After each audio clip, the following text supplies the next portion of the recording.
સુરતના લાલગેટ વિસ્તારના SMC pay and પાર્કમાં ભ્રષ્ટાચારનો પર્દાફાશ થયો છે. પાર્કિંગ માટે જો એસએમસીના નિયમ મુજબ 6 કલાકના 25 રૂપિયા નક્કી કરાયા છે, ત્યાં માત્ર 1 કલાકના 50 રૂપિયા લેખે આરટી કોર્પોરેશન દ્વારા વસૂલવામાં આવી રહ્યા છે. પૈસા વધારે ઉઘરાવતા ગ્રાહકોએ પ્રશ્ન ઉઠાવ્યો છે. ત્યારે ત્યાં હાજર સ્ટાફે તો સૌ પ્રથમ 50 રૂપિયા કલાક લેખે 7 કલાકના રૂપિયા 350ની વસૂલાત કરી લીધી હતી.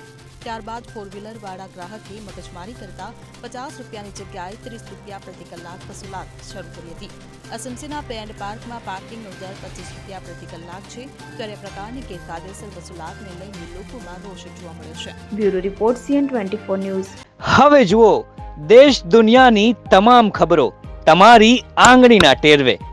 ઉઠાવો મોબાઈલ અને Google Play Store પરથી ડાઉનલોડ કરો અમારી CN24 ન્યૂઝ મોબાઈલ એપ.